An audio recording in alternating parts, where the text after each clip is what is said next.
Hi guys, I'm Catherine Moore. I'm an elite runner and yoga teacher here in Vancouver. I've created Running Into Yoga. I'm going to share with you Running Into Yoga post-run power stretch. So you're going to come into a standing forward fold.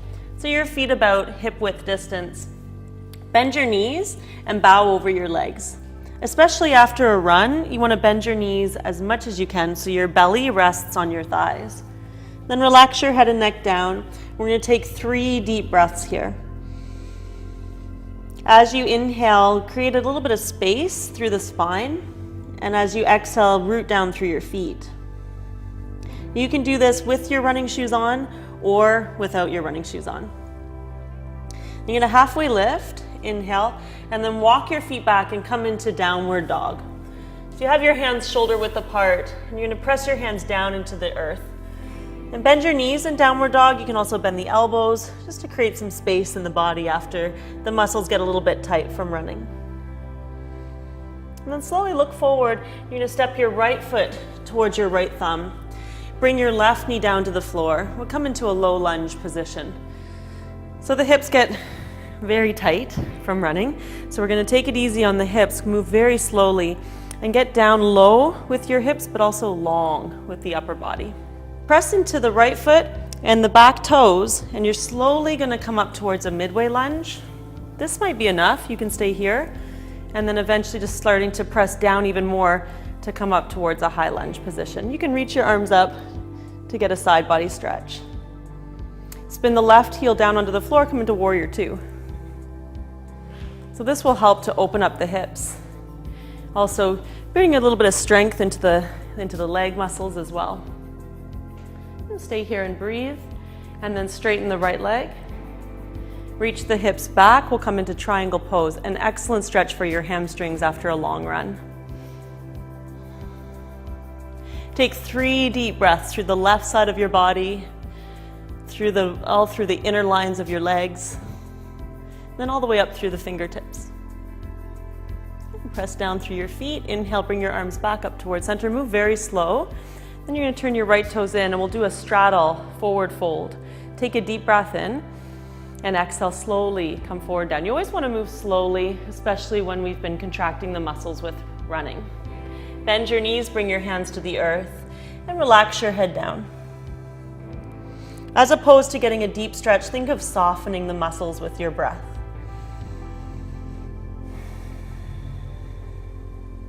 As you root down through your feet, slowly let the hips and the tailbone reach up towards the sky. Place your hands onto your hips.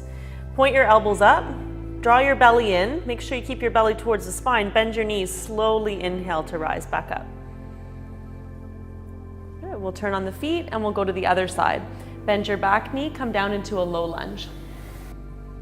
So you get the hips low, the spine long. You can bring your palms to the earth. And slowly, we're going to come up towards a high lunge. You move really slow. Bring your hands to your thigh. And then we slowly come up into high lunge position. Good. Inhale through your arms. Exhale, open up into warrior 2. So you want to be gentle on your hips, so equally getting both sides to balance out, and you just sit down very slowly. Keep the spine in the center, press into the outer edge of your right foot, keeping power in both legs. And slowly straighten your left leg, reach your hips back, send the heart forward, and it's just like you're leaning against a wall. You're going to slowly come down to triangle pose. Breathe into your hamstrings. Breathe down into your feet and lengthen your spine. Slowly come back up. Look at the floor. You're going to place your hands down to the earth and come into downward dog. Because this is a power class, we're going to do a little bit of core. So your inhale, come forward to high plank. Now it's an option from here to bring both knees down to the floor or one knee down. Okay? If not, your knees are lifted. Take a deep breath in.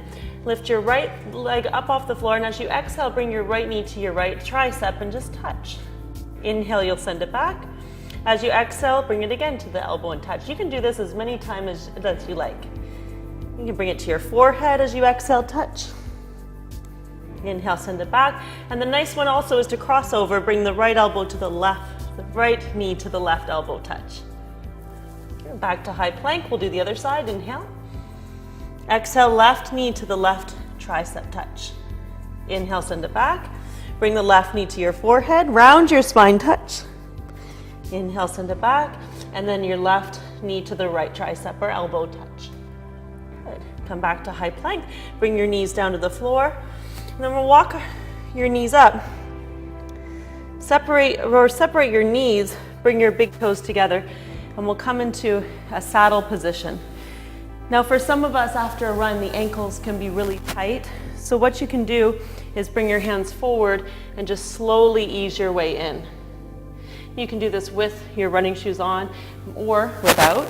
You walk your hands back. For those of you a little bit more open, you can come back, lengthen your tailbone towards your knees, and then eventually coming down towards your forearms.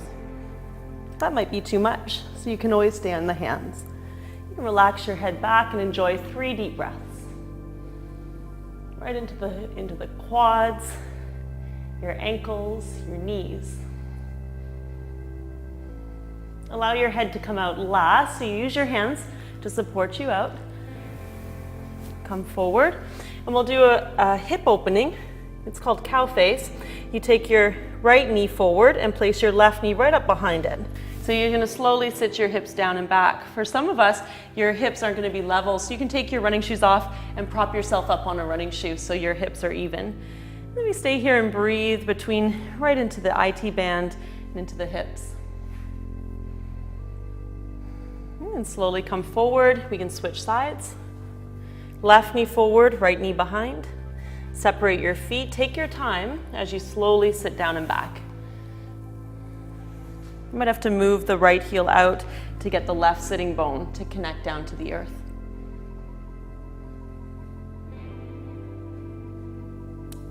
Lean back into your hands, extend your legs forward, and we're going to slowly lie down onto our backs. So wherever you are, you're going to bring your arms out wide, bend your knees, place your feet on the floor, and just slowly do a very easy supine twist. Knees fall to the right, and then we look over to the left. Inhale, come back to center, and then slowly lift your hips up, place your hips down, slowly knees fall to the left, and you'll look over to the right. Just getting a rotation in the lower spine. Helps to slow down the nervous system. And then you inhale, bring your knees back up to center, extend your legs out, and we'll take final Shavasana. And you can stay here as long as you'd like. Relax all the muscles in the body, close your eyes.